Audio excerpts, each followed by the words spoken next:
You are listening to Packers Talk Radio Network. Packers Talk.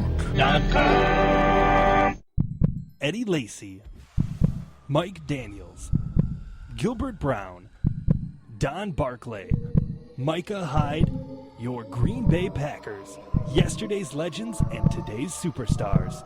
From corporate or nonprofit events to private parties, add some spice, hire a Packers player from Mayfield Sports Marketing. For details, just go to PackersTalk.com and click on Player Appearances. Are you looking for some signed Packer memorabilia? Look no further than Waukesha Sports Card. If a Green Bay Packer can sign it, Waukesha Sports Cards has it. Check our website for upcoming Packer player and legend signings. Go to WaukeshaSportsCards.com.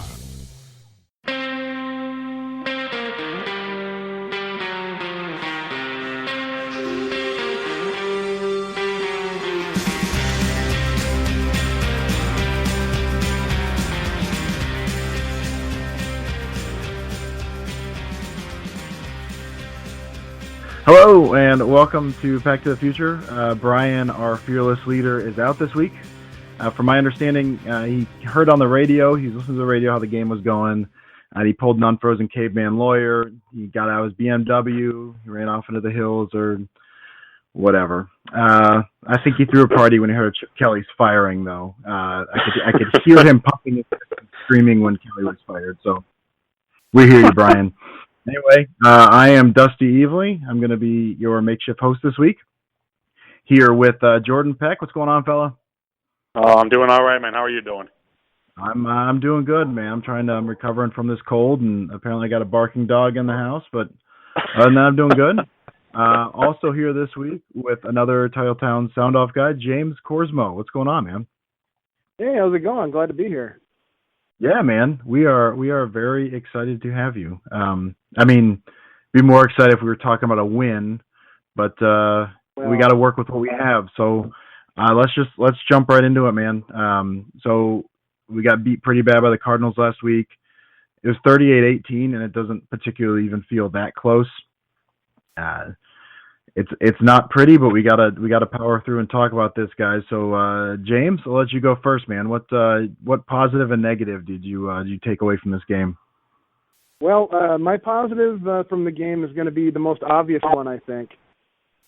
And it's going to be the one that everybody was talking about on Monday morning, and that's Rick Lovato, the new long snapper.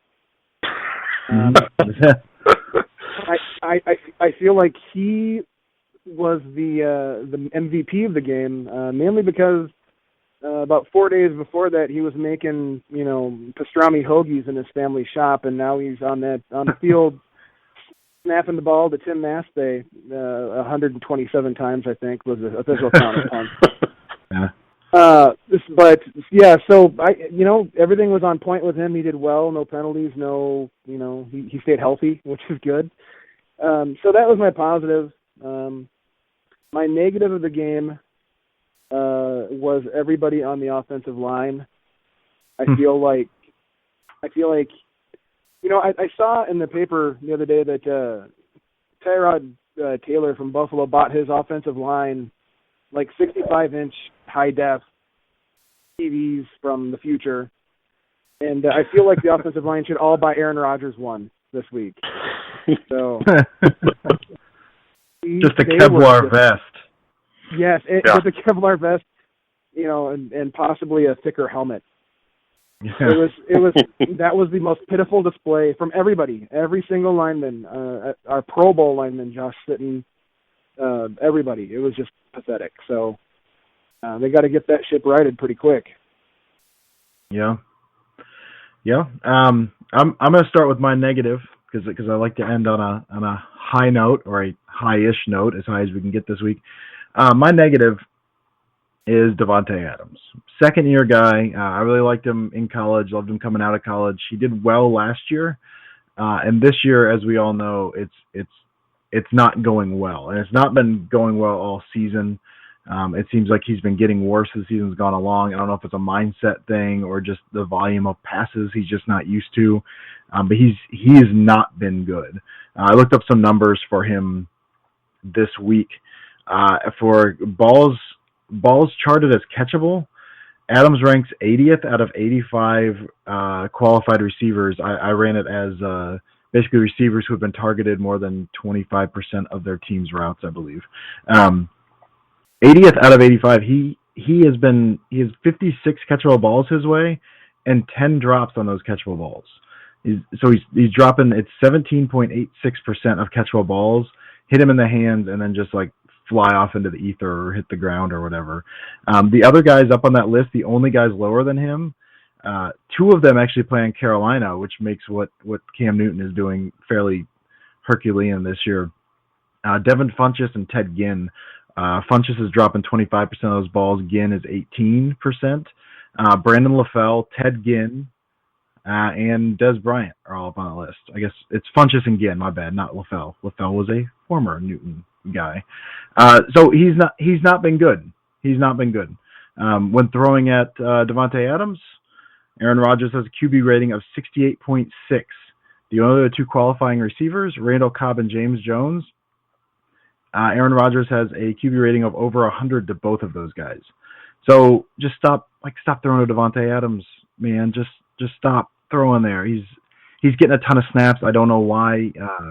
He's getting, like, Abadaris has been better, but he's just not seeing the field at all. I don't know why Abadaris is not getting snaps over Davante Adams. It's making me crazy. I don't think Davante Adams has suddenly gotten terrible. I think he's a fine number 2, possibly number 3, maybe number 4. The way he's being used right now, he's not good. I think he knows he's not good, and that's affecting him a little. So that's my negative. It's just Davante Adams and the fact that they just keep trotting him out there game after game. And my positive is, man, I don't know. I was going to talk about Tim Mastey. Tim Mastey's looked better. Like his last 4 games, he's like basically a top 5 punter his last 4 games. So that's good. He's not Derek Frost anymore or Kapanos, so that's awesome. I honestly, I think that's all I got. I mean, I liked. We talked last week about Rodgers' demeanor after the Raiders game. He was actually more upbeat this week, but I don't know what that means. Like it was an odd upbeatness. It was him basically saying, "Hey man, we can turn it on whenever we want. Chips are down. The chips have been down for a long time. Like we could have possibly had the number 2 seed and just kept losing. So I don't believe they can just turn it on. But like I look into his eyes and I want to believe him, So I don't know. So that's my positive, I guess. Jordan, what do you got, positive and negative? My negative this week, kind of going both sides of the ball. I'm going for our big money guys, Rodgers and Clay. Rodgers, there's certainly more of an excuse for him not being productive this past week, as James was talking about with the offensive line production or lack thereof. So it's tough to fault him too much. That being said, he still was not sharp yet again, as he has been most of the season. Just not very sharp at all. When we're talking about our highest paid player and our leader, it's inexcusable to lose by 30 points really to any team when we have the talent that we have on our team. It's inexcusable. Arizona is a great team. To lose by 30 is a joke. It should never happen. It should absolutely never happen. So like I said, Aaron has a little more excuse for his lack of production. Clay, we were talking before too about how Clay had been used a lot of times dropping into coverage this past game, but great players, great defensive players still find ways to be around the ball all the time, and he was a no-show on the stat sheet. 0 tackles, 0 sacks, 0 passes defense. That cannot happen. And if it happens again on Sunday or in the playoffs, we are not winning. I think it's as simple as that, regardless of how well our offense can play. If Clay is not performing to his capabilities or even close to his capabilities, I don't think we stand a chance. I just don't. So those are my negatives from this past week. The positive is that we still have Aaron Rodgers to play this week, that he did not get hurt after being trotted out there series after series and getting hit time after time after time in the second half. The third quarter, I was already kind of jokingly, kind of serious, saying we should probably take him out now, warm up Tolzien, like a lot of Packer fans were saying. Once it got to the fourth quarter and he was still in there, it's like, what are you doing, Mike? Get him out of the game. We need this guy if we're going to do anything for the rest of the season or the postseason. I couldn't understand that. Fortunately, he didn't get hurt. So we still have him to be going head-to-head against Bridgewater this week. So that's my positive. All right. Well, that was depressing, guys. I think all of our positives were actually kind of negatives. So that's what happens. With that in mind, we are going to let's look forward to the Vikings game, which this coming week, it's week 17. We're already in the playoffs, but there's a lot of things on the line here. So let's welcome writer for the Daily Norseman and official understudy to Ragnar, Eric Thompson. Eric, you're with us week 11. What's going on? How you doing, guys? All right, man. Yourself? Good, Eric. I'm feeling good. If the Vikings coming in on some wins, the Packers coming in on some losses, what could possibly go wrong? That doesn't sound like a Vikings fan to me. I don't know about that. So speaking of coming off wins and losses, so the last time you were on, I was actually not here, so you didn't get to hear my melodious voice. Packers were coming off 3 straight ugly losses. The previous loss was 18-16 to the Lions, and the Vikings coming off 5 straight wins. You were still kind of cautious about picking that game. I can't remember if you took the Packers in that or not, or just a slight win. I think it was a slight Vikings win. Yep. Now, just last week, Packers got crushed by the Cardinals. Vikings are coming off 2 straight wins. Last week, they beat the Giants 49-17. I actually missed the second half of that game because they were beating them so soundly in the first half. I thought, I'm just going to pop in a Harry Potter movie. So Eric, that was a long way of asking you this. Do you feel better or worse going into this game than you did into Week 11? Well, a little of both, I guess. I think last time around, the Vikings were definitely winning games, but it wasn't, they were squeaking by teams like the Rams and the Raiders, who seemed like they were kind of up and coming at the time, but proved to not be very much of a contender. And the Packers looked really bad coming off of their, I think it was 3 losses going into that game. But, of course, I came in confident enough to pick the Vikings, but wasn't incredibly surprised when the Packers throttled them at TCF Stadium. And this time, I'm coming around. I think the Vikings are a different and better team since that Seattle game, and I think the Packers have some issues that I'm not sure they can solve. If you just compare the 2 games that they played against the Cardinals, the Vikings were in it to the last play, and the Packers were completely out of it right away.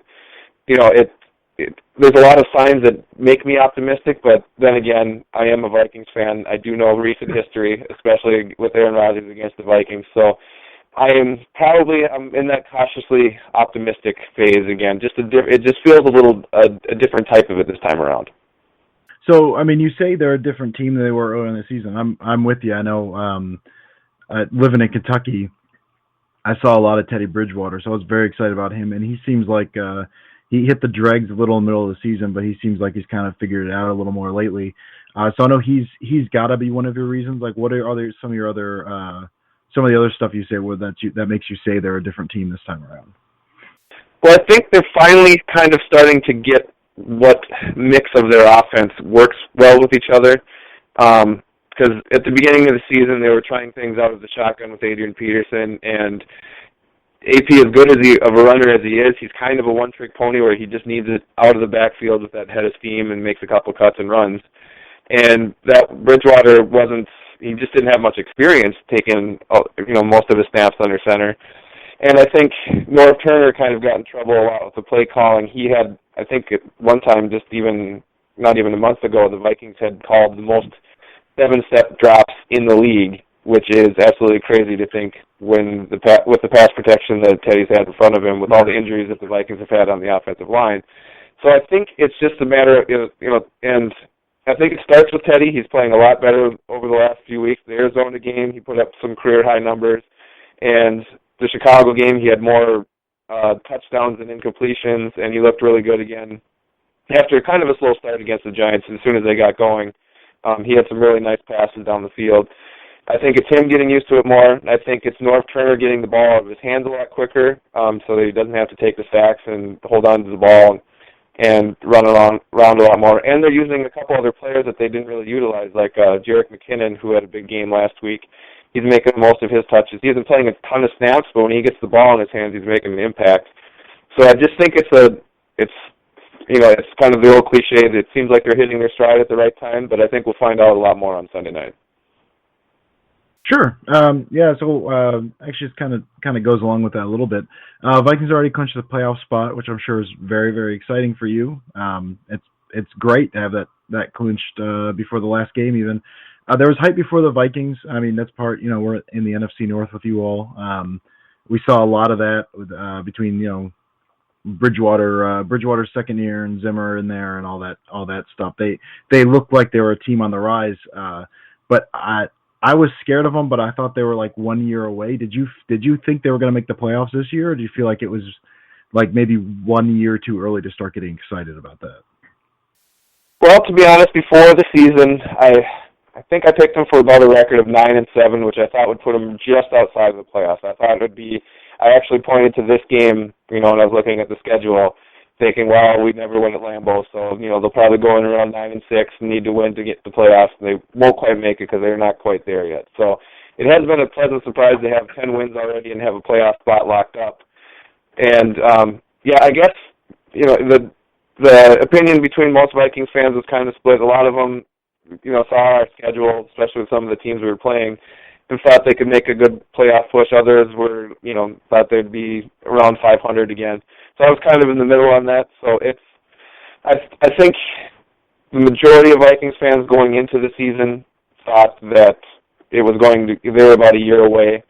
But after that 5-game winning streak, I think people really started to believe. And now that after these last couple games, I think the Vikings definitely deserve to be in there.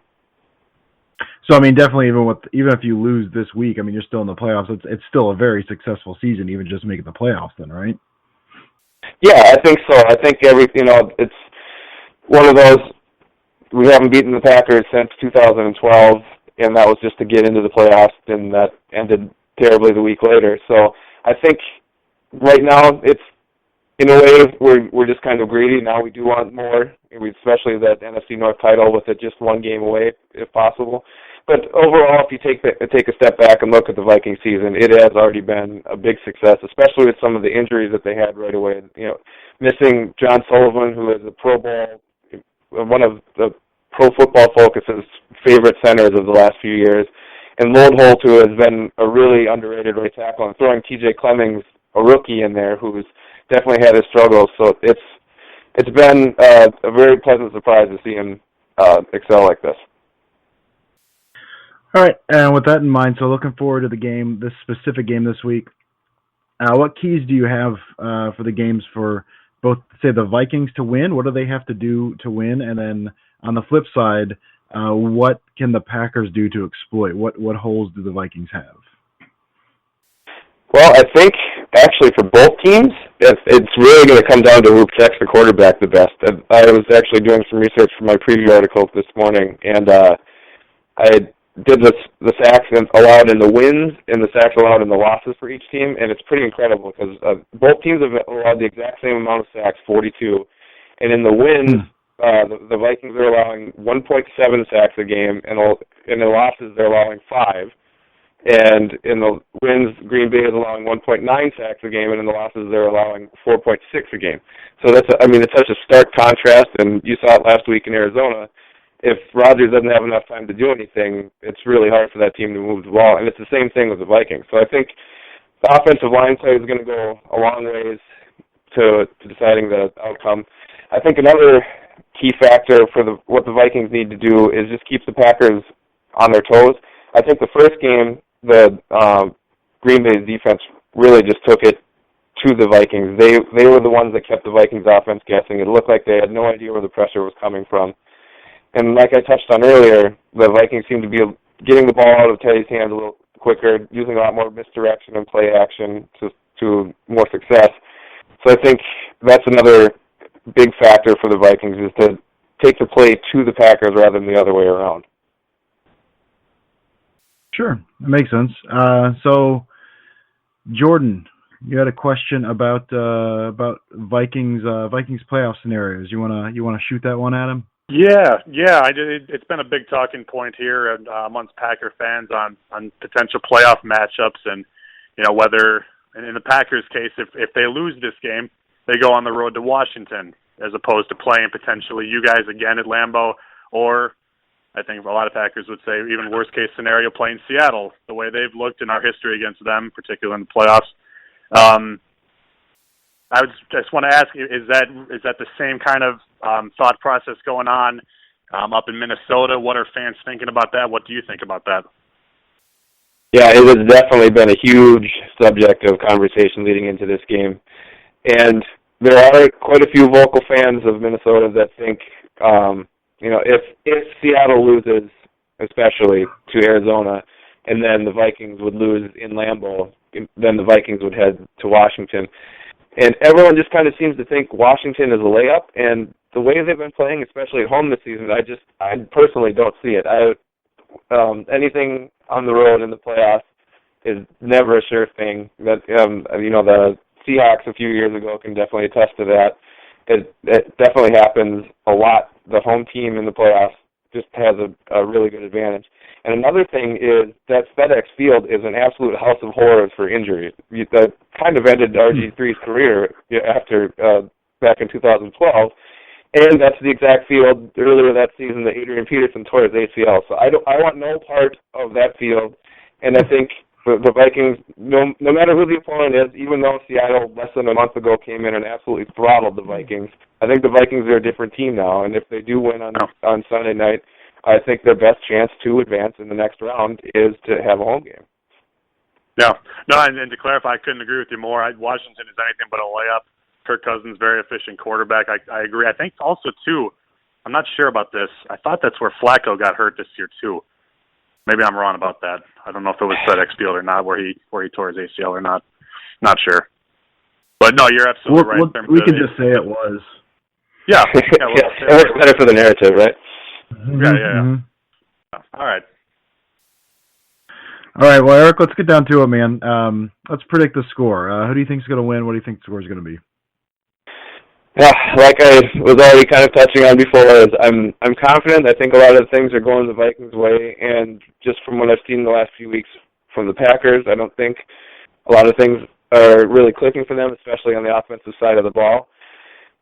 There's a lot of things that are pointing towards Minnesota, but on the other hand, I feel so very Minnesotan about it every time I think that, we can definitely win a game at Lambeau with everything on the line. The Vikings are the very best team at getting everyone's hopes up and then crushing them right when they least expect it. So that said, I'm going to have to just forego all the failure that's been ingrained into my DNA, and I will say that the Vikings, in a very close game, edge the Packers 27-24. I like it, man. I mean, you got to be confident that your luck is going to change at some point, right? I mean, why not now? And that's the thing. This team, especially under Zimmer, has covered so many hurdles. Just all these winning at Chicago for the first time since 2007, and last week winning in primetime, which is only the fifth time they've done in the last, I think, 22 games in primetime. Of course, their primetime record on the road since 2009 is 1-16, or I guess I shouldn't say on the road, away from their home stadium, because they had that weird TCF game when the Metrodome collapsed that I'm counting there, and the weird game in Detroit that they had to play the Giants. But so I think that's the final hurdle. I'm not sure if they're ready to do it this year, but they've checked off all the boxes now to beat Green Bay in primetime for the division. I think that would be just a gigantic mental hurdle, and then who knows what will happen in the playoffs. Yeah, you talked about that the last time about basically them checking boxes. So this would be a huge one for them to check. So for the sake of the Minnesota franchise and the rivalry going forward, I hope the Packers crush them mercilessly and just kill any hope of them ever being a threat for the next decade. No offense, Eric. You seem like a really nice guy. Hey, I wish the absolute worst for you guys as well. Eric, let us know where can we find you on the internet? On Twitter at Eric_J_Thompson. Once again, the benefits of having a super common name is the maximum amount of characters on Twitter. And at least twice a week on Daily Norseman, you'll see me. I'll have the Vikings and Packers preview probably posted on either late Thursday or early Friday. So I usually get it up on Thursday evening, but since there's no Thursday night games, I don't have to submit my picks or anything like that. So by the end of the week, the work week, it'll be up, and then afterward, late Sunday night or early Monday, I will have my usual weekly stock market report where I do all the who played well, who didn't, and who had okay games, things like that. Just the highlighting and recapping what happened. Hopefully with the NFC North Championship to talk about on Daily Norseman. Fair enough. Well, Eric, thanks a bunch for coming on, man, and maybe we'll talk again in the playoffs. All right. Always a pleasure. Thanks, man. Have a good one, Eric. All right, guys. So we've heard what Eric had to say. So now we're looking forward to the Vikings game. What are you looking for in this game, Jordan? Well, I think I checked the injury report earlier today, and David Bakhtiari did not practice, which is a definite, obviously probably the biggest concern Packers would have, considering how much the offensive line, their performance dictated how much we struggled against Arizona. If we have to trot Don Barclay out there for a full 60 minutes, then boy, it's Minnesota's defense is more than capable of getting to Rodgers. Any defense is capable of getting to Rodgers when you have Don Barclay out there. It's not a recipe for success. So I'm hoping maybe that was just a precaution. That's never a good thing when a guy misses a Wednesday practice, especially after he missed last game completely. If he's in there, we'll protect Rodgers better. We'll protect Rodgers better, but we need to make it easier for him. I saw some stats today where Rodgers' passer rate on screen passes is, I think, the best in the NFL, if not one of the top two or three. They are plays that have worked in the games that we won, and we abandoned them for the most part against Arizona. They need to recommit to that. They need to recommit to just the simple plays, to getting the ball out of Rodgers' hands and make sure he's not taking these hits. With the hits he was taking, they were causing turnovers. So they just need to do a better job with that. Hopefully Barclay can just have a career game. If Bakhtiari isn't able to go, that's a big hope. Yeah, everybody laugh. Yeah. But that would be nice. On the defensive side of the ball, Sam Shields did practice today, so I think it's likely we're going to see him on the field, which will only help our secondary. Him being back will be nice. Matthews, and I've talked about it before, Matthews needs to play a lot better. He needs to be impactful, especially with Adrian Peterson running the ball on the other side. He needs to be the guy approaching or hitting him up at the line and making sure he doesn't have those big gashes of yards like we've given up to guys like David Johnson, Latavius Murray. I mean, just the past few running backs Darren McFadden for Dallas, we've given up big gainers to these running backs a lot, and now we're playing the best of the bunch. So it's a lot like the last game. Protection and getting to Bridgewater, getting after Peterson. It's the same keys as the last time, and we executed them well last week. I don't know about this week. I'm not sure. Yeah, the screen thing is interesting. I saw it today too. I think it was like QB rating of like 120 or something, which makes sense because you've got two backs that are very good. Both Starks and Lacey can catch the ball and are very, very good at reading the blocks as well. So that's something. I mean, we've talked about here before, and I've certainly yelled at the TV and the groups of people I watch with that it's why aren't they running those earlier? They seem like they wait till the fourth quarter when they're down 20 or whatever to actually start running them. But they can be effective, and they're a very good team at that. So the fact they don't do it. And Eric was just talking about keeping the Packers on their toes. He said our defense dictated the game, and we cannot let them do the same to us, which is what Arizona did to us last week. We got to keep them off balance and not ourselves off balance. Yeah.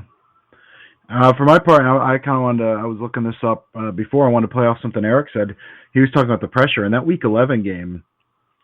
Teddy Bridgewater was under pressure on like 59.6% of his dropbacks. That's preposterous.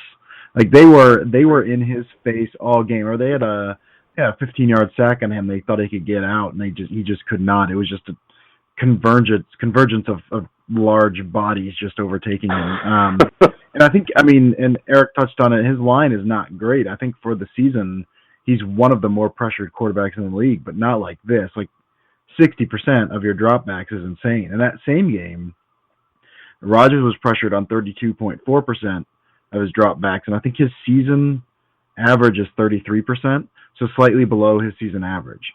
So if they can do something like that again, if they can, like you said, if they can kind of take away, not even completely take away Peterson, but if they can slow down Peterson and get in Bridgewater's face while keeping Rodgers somewhat clean, like they've got this game in the bag. But like you said, if it's Barkley out there, like that's a completely different story.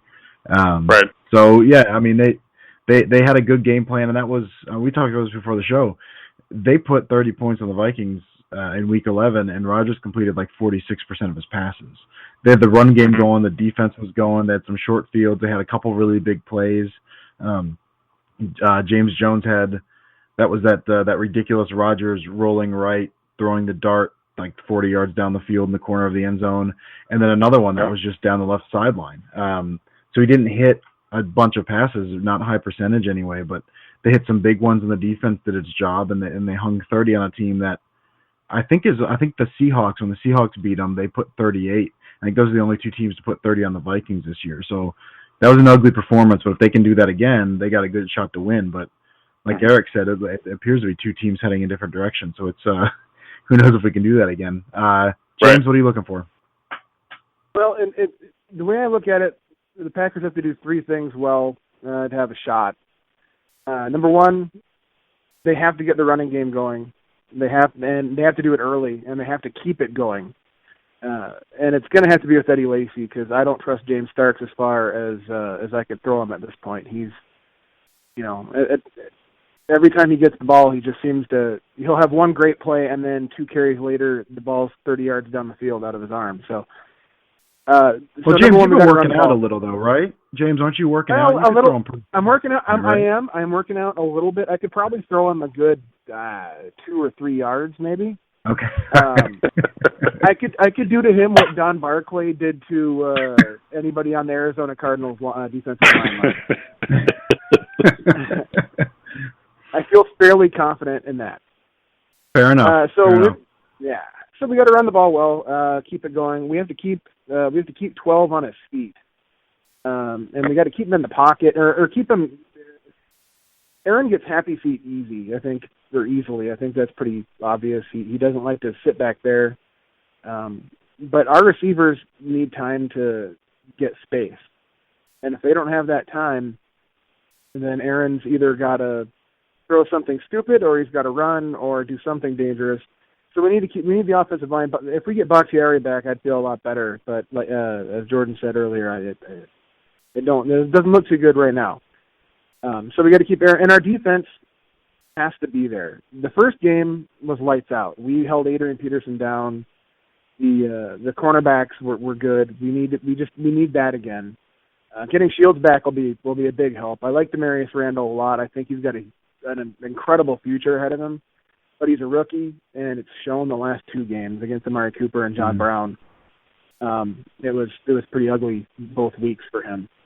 So those 3 things are important. Bridgewater will give us the ball. If we get pressure on him, he throws ducks. He will throw it up there, kind of like Carson Palmer, just with less speed on it. He'll just toss it up and expect somebody to make a play, and hopefully it's our guys making the play. If we get a couple turnovers, I think we're good. A couple turnovers and keep the ball. And we got to.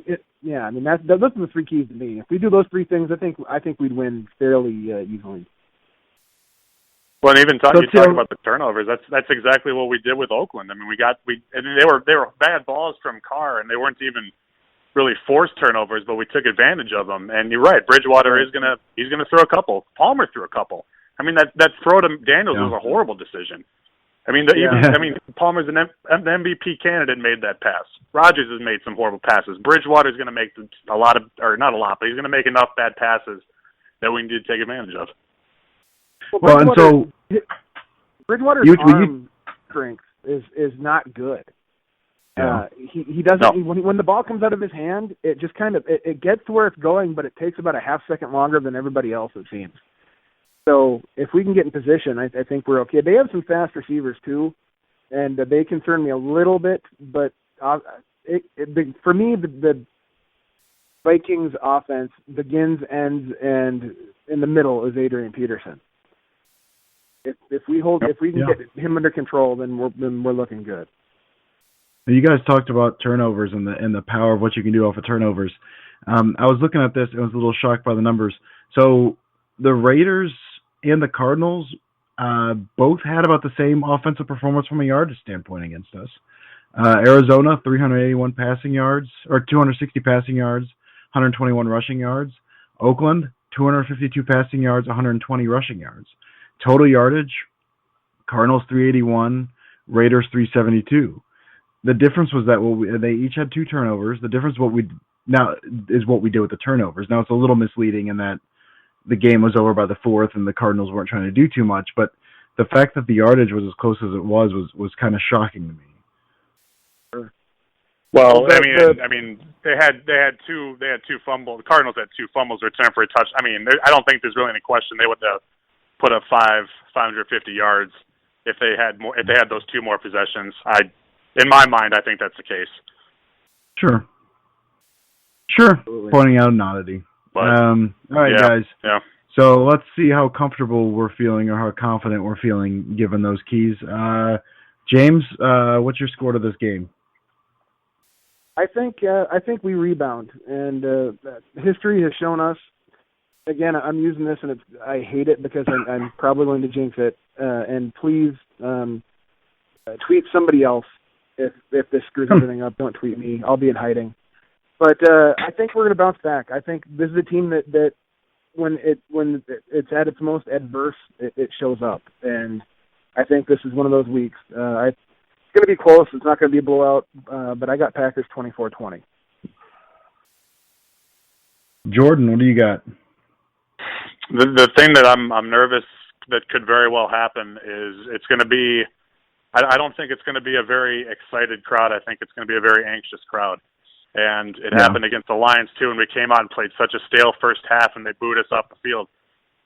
I fear that could happen again, and if it does, I don't like our odds of winning the game. They have to come out sharper than they have in almost every one of these games, besides maybe Oakland, where we got the quick lead. But, and I'm up. I don't feel confident about this. I'm going to pick the Packers to win. I'm going to take them 21-20. I think if Clay Matthews can show up, be effective around the line of scrimmage, one of our cornerbacks makes a big play, and if Rodgers again it couldn't get any worse than last week. It can only get better than last week, and we're not playing the juggernaut that is the Arizona Cardinals, or at least that's what they seem to be. We're playing the Vikings, and we know what they bring. They know what we bring. The game's at Lambeau, and I think that's going to be the thing that swings it our way. 21-20, Packers. I am going to take Packers 27-17. I have a feeling that they're going to. Again, I like the energy, the what they showed after the game, some of the post game comments. Not all of them, because Capers sound like a confused old man with some of them, but particularly Aaron Rodgers. Again, it might be a little misguided, but he seemed upbeat. Seemed excited. It's McCarthy was the same way. If you can't get up for a division-winning game in Week 17, when can you do it? So I have a feeling they'll come out with some fire. Like you said, it could be a very anxious crowd. I think the Packers know that. I think they're going to come out early, maybe hit some quick stuff, maybe even a first-quarter screen, the rarest of beasts. That might rear its head. I can see a lot of they did this a couple weeks ago, not much against the Cardinals, but Say a lot of the quick hitting stuff to Cobb that was working earlier. They had him in the backfield quite a bit this game, but I feel like they're going to use that a little more. I have a good feeling with his offense coming out. I'm crossing my fingers that Abadera sees more time in the field. I don't know that it's going to, but like if he's out there early and they hit some quick hitting stuff, I think this offense can get humming a little bit. Brian makes fun of me for my eternal optimism on the offense, even when they're not doing well. So it's probably just more of that. But I think they're going to come out and do well, put up some points against the Vikings, and come out early and make a statement in the first quarter. So I guess we all took Packers. So I don't know, fellas. We're all going to burn together, I guess. Want to propose one question to you guys. If we come out and we lose this game, do we think we're one and done in the playoffs? Quite possibly. I'm just thinking about the mentality that's going to be going through the team, the fan base. If we lose this game coming up, it'll be going into Washington to play that game. I'll say yeah. I'll say quite possibly one and done. But I also think that if they lose this game, there's a lot of, you mentioned there's not a whole lot of vocalness, and some of the guys that we think are going to show up haven't really showed up. I think if they lose this division of the Vikings in Week 17 and have to go to Washington to play, I think we're going to see a fire in those guys. I don't want them to lose this game. I want them to win this division.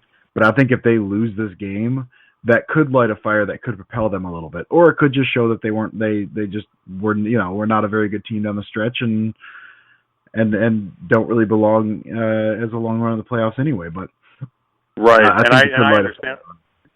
Yeah, and I understand what you're saying there. I would hope it would.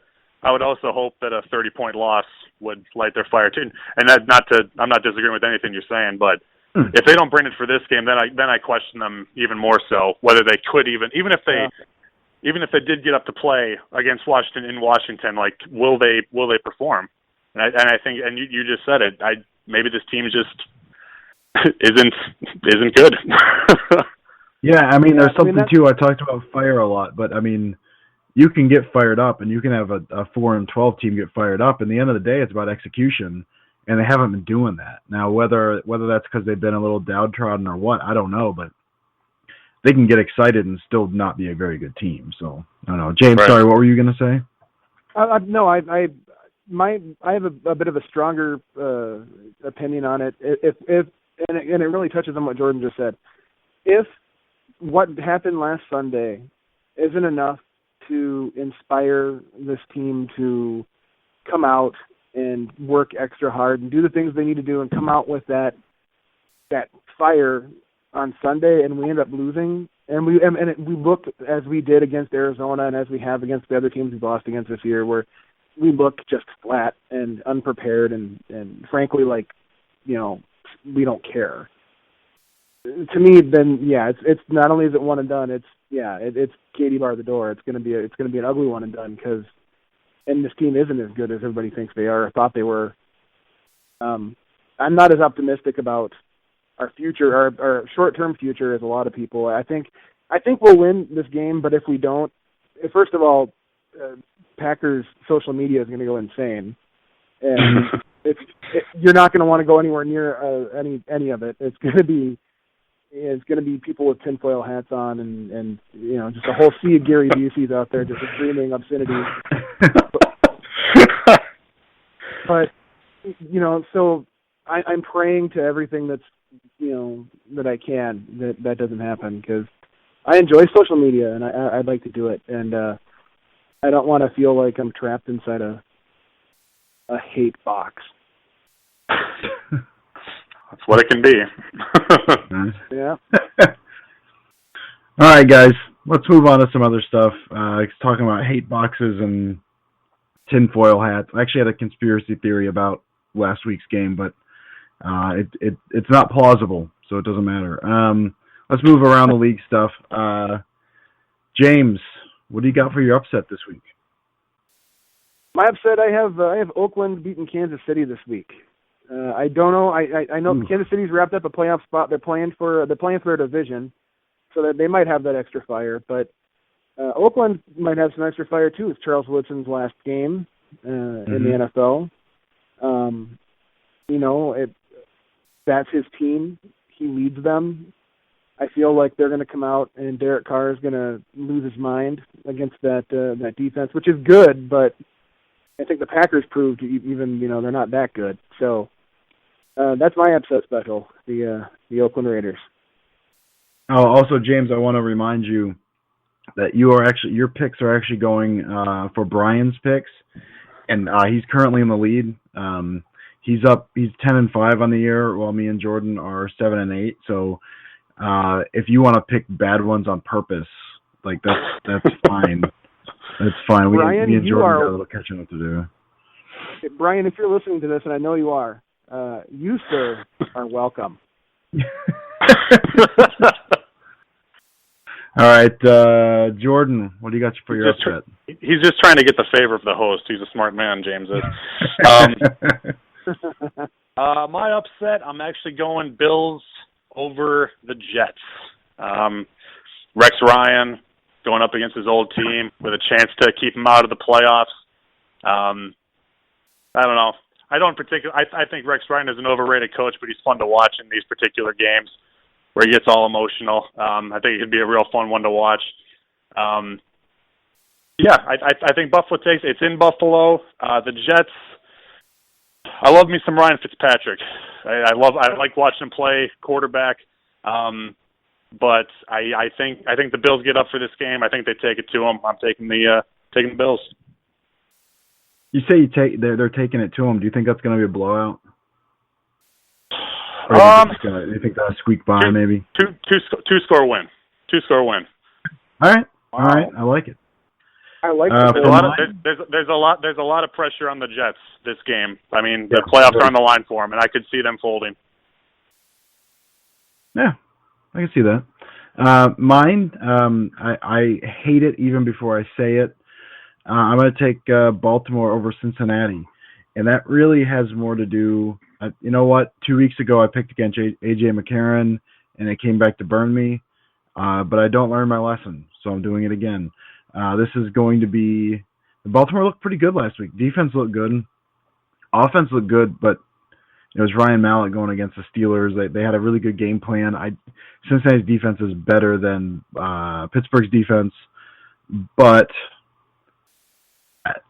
I don't trust the Cincinnati quarterback position. It's either going to be A.J. McCarron with a sprained wrist or the immortal Keith Wenning starting back there. I don't feel comfortable with either one of them. So, I don't know. I'm going to say Baltimore rolls into Cincy, takes that game. Again, I don't feel good about it, but it's the position I'm in right now. So, we'll go with our lock. Jordan, what do you have for every time I've said that? My lock this week, I'm taking Steelers over Browns.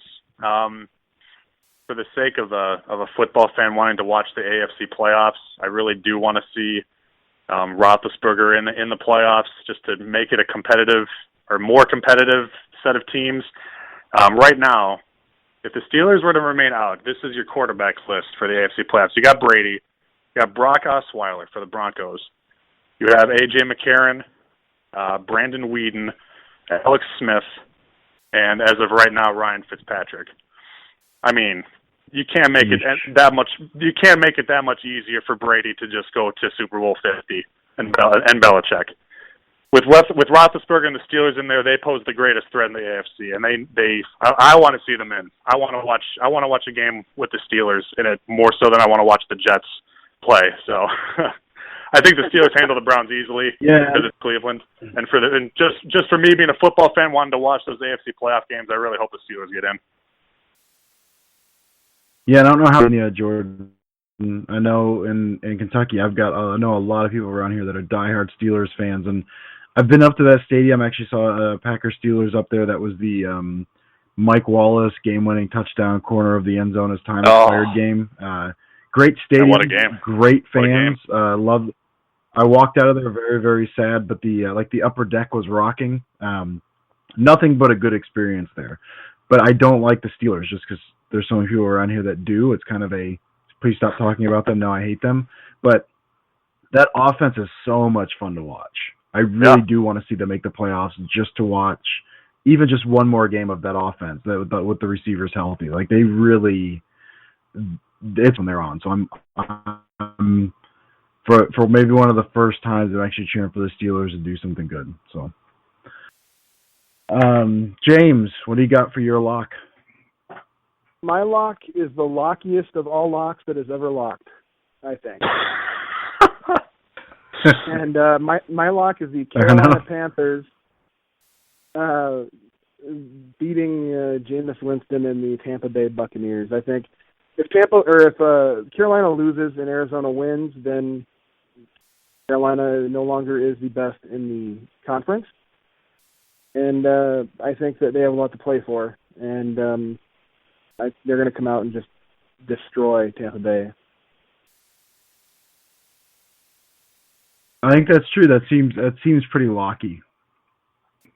Yeah, I'm on board with that. Mine, I'm going to take. Go. I'm sorry, James. Go ahead. No, go ahead. I was done. Oh, okay. I'm taking Denver over San Diego. Just because, I don't know, San Diego's bad, I guess.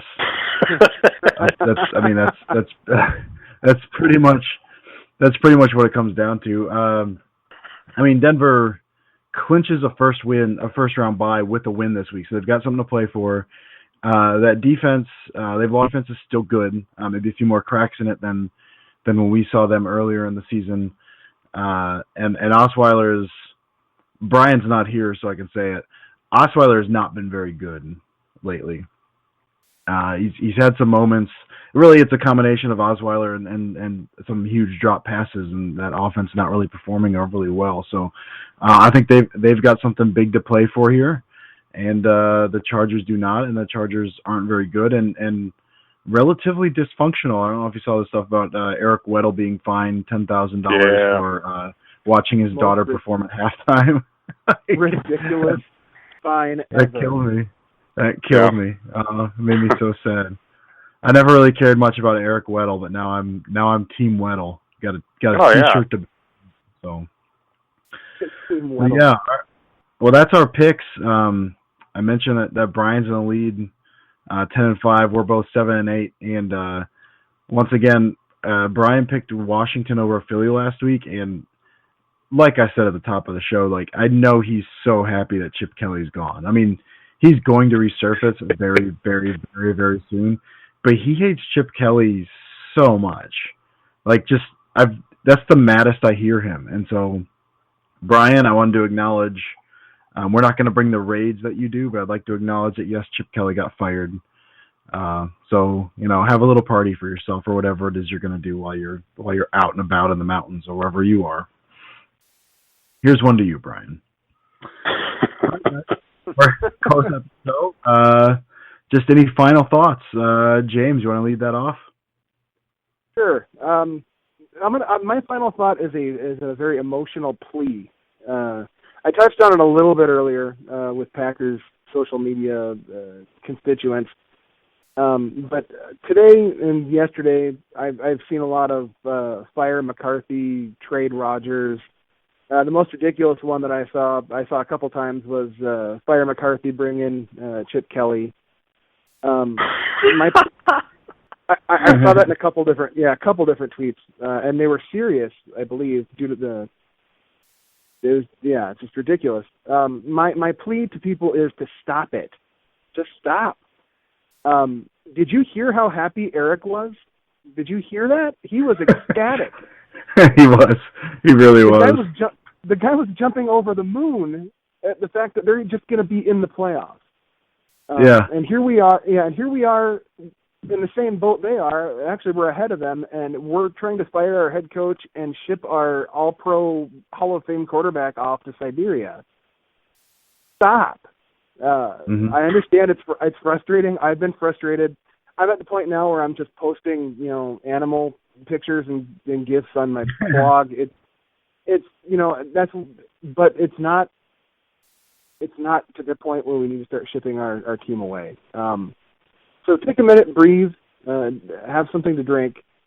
It's going to be okay. I promise. You know, the funny thing about that, I see two sides of that, like two extremes. I see those people, and then I see people saying, we're in the playoffs, you can't complain about anything. Like, there's a middle ground. You can get in the middle there. It's not one or the other. Absolutely. Yeah, I mean, I've complained, I think, about more than most. I complain a lot, so maybe I'm a hypocrite. I don't know, but, the personnel that we need to fix and change are not, in my opinion, are not the head coach and the starting quarterback at this point. As we touched on before the show earlier, if we come out again next year and it's same old, then we need to start talking about Mike McCarthy. But, as of right now, let's let it ride. Agreed. Jordan, final thoughts? Just to continue with that too. I couldn't agree more. It's ridiculous, particularly the Rodgers stuff. It's just that is so beyond a joke to even bring him up. He is not having a good season. Understood, but please, it's the McCarthy talk to me is going to gain ground, whether it deserves to. And honestly, I think it does deserve a little bit of a talk, but we talked about this before, is you need to have someone in mind to replace him. And I don't know about really anyone else right now that could come in and do a better job than he's doing as a head coach of this team and his partnership with Rodgers. He's been with the same quarterback for 10 years. But the flip side of that is there also can be some staleness with it. And it's going to be something that hopefully they can get over this off season. They start out sharp next year, a healthy Jordy Nelson. We don't forget about how the second half of the season is gone, but we certainly feel better about it. But yeah, if it continues, then this is a big moment. Rodgers is 32. He's already over the hump of his career. He's still very good, but he's only got another 5-6 good years left in him. And we got, with a quarterback of that talent, you need to do whatever you can in order to surround him with the pieces needed to win championships. This guy is too good. Ted Thompson is too good. Mike McCarthy is too good a coach for this team to only come out of this stretch with one Super Bowl in my mind. So I think the discussion will continue into next year about McCarthy, and I think it's a valid one. I do. Well, and I think it was Bill Walsh that said that no coach should be with a team longer than 10 years because it does get stale. Not to say that Bill Walsh was God, but let's face it, Bill Walsh was God. With you, I don't think that should be done now. I do think that's something worth keeping an eye on. What I would love to see, and we talked about this before, and I've talked about this with my brothers, is I don't want to see the Packers have bad seasons ever, obviously. But if they have a bad or if they have a disappointing season and it finally has some changes, not with McCarthy necessarily, but with, say, coordinators or assistant coaches or anything like that, if there's something that gives those changes, I'll take a bad or a disappointing season if it finally gets some changes that makes this team better. They just seem like at this point they keep trucking on, thinking everything they've done or everything they're doing is great and everything's gonna be fine and they'll fix whatever problems they have without looking internally at what they can do to actually fix it. As far as, could you grab another coordinator? It kills me that Dom Capers was defense has been, I think, their top 10 scoring unit this year. They have not been great for a while, and Capers was having a bad year when Wade Phillips was available. You just see some of these guys out there, what they've done, what they're currently doing, and you think, if we just pulled the trigger and finally clean house on some of these guys, we could actually be doing some of this. I don't think McCarthy's the problem, but I do think that some of the inability to make changes within the coordinators is a problem. So, I don't think it's time for McCarthy to go.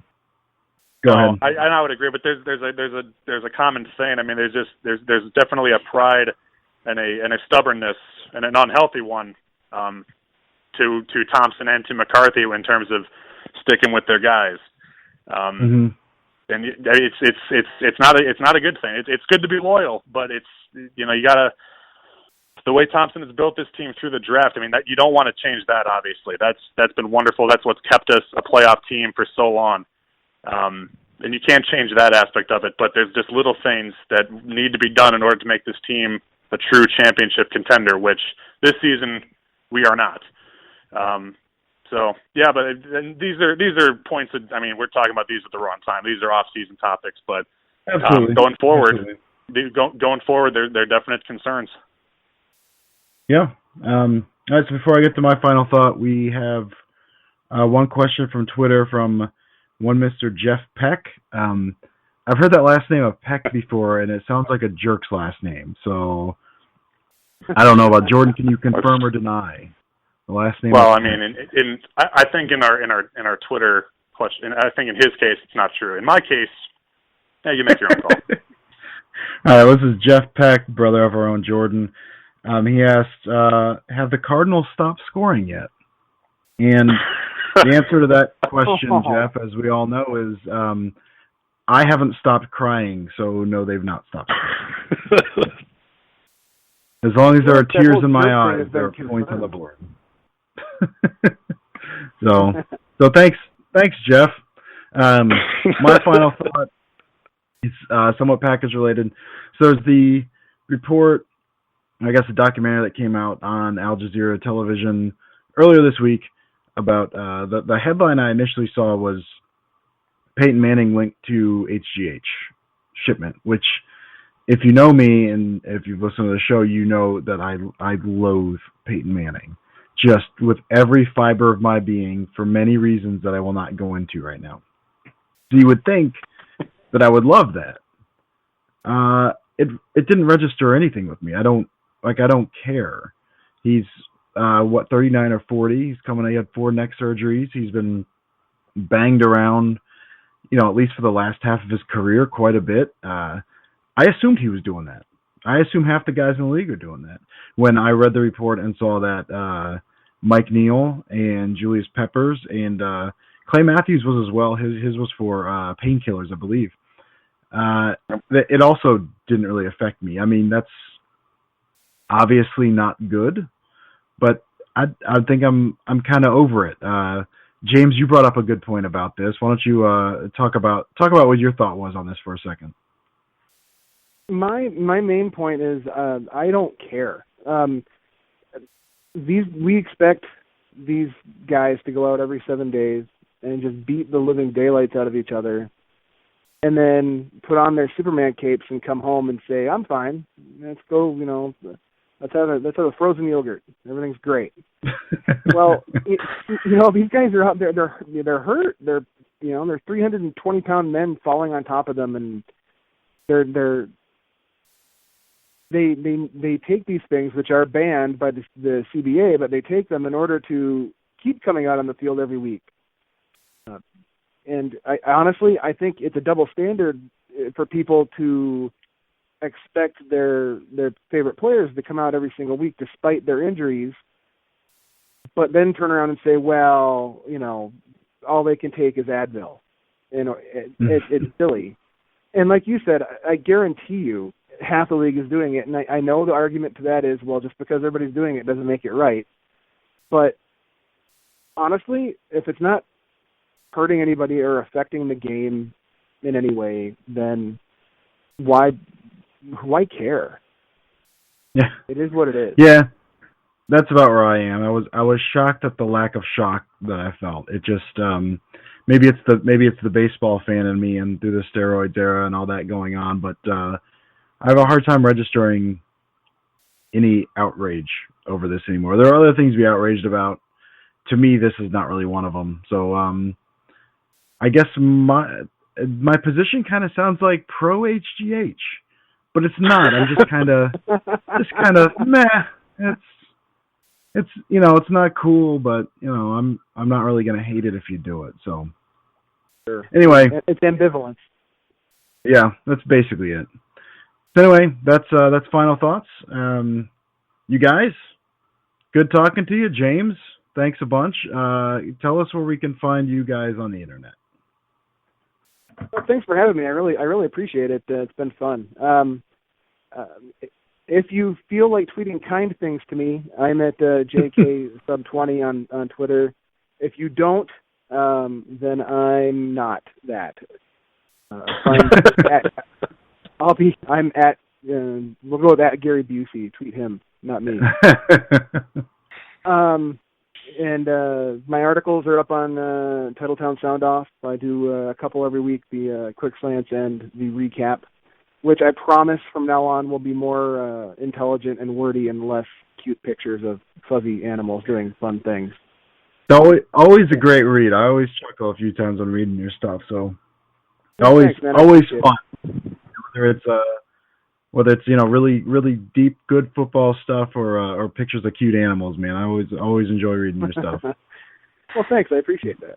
And Jordan, where are you at, buddy? You can also find me at Twitter at JGPeck41. I don't tweet as much as I used to. Not all of it is Packer related, but give me a follow. I sold that really well, didn't I? That was good. You can also find me so I can follow you again. You can also find me at Snapchat at the same username if you want to watch me lip sync songs to the radio in my car. If anyone's interested in that. Yeah. I am at Dusty Evely. It's Evely is the last name. If you want Packers and horror movie talk, that's me, man. And we actually have a podcast one as well. It's PTTF_podcast.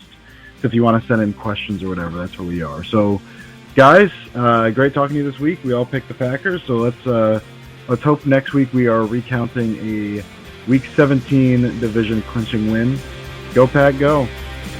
Go Pack, go!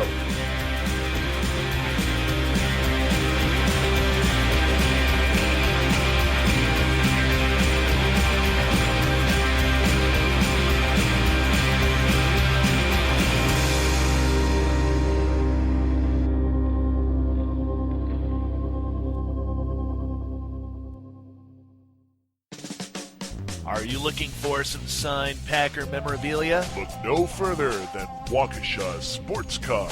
If a Green Bay Packer can sign it, Waukesha Sports Cards has it. Check our website for upcoming Packer player and legend signings. Go to WaukeshaSportsCards.com. Eddie Lacy, Mike Daniels, Gilbert Brown, Don Barclay, Micah Hyde, your Green Bay Packers, yesterday's legends and today's superstars. From corporate or nonprofit events to private parties, add some spice, hire a Packers player from Mayfield Sports Marketing. For details, just go to PackersTalk.com and click on Player Appearances.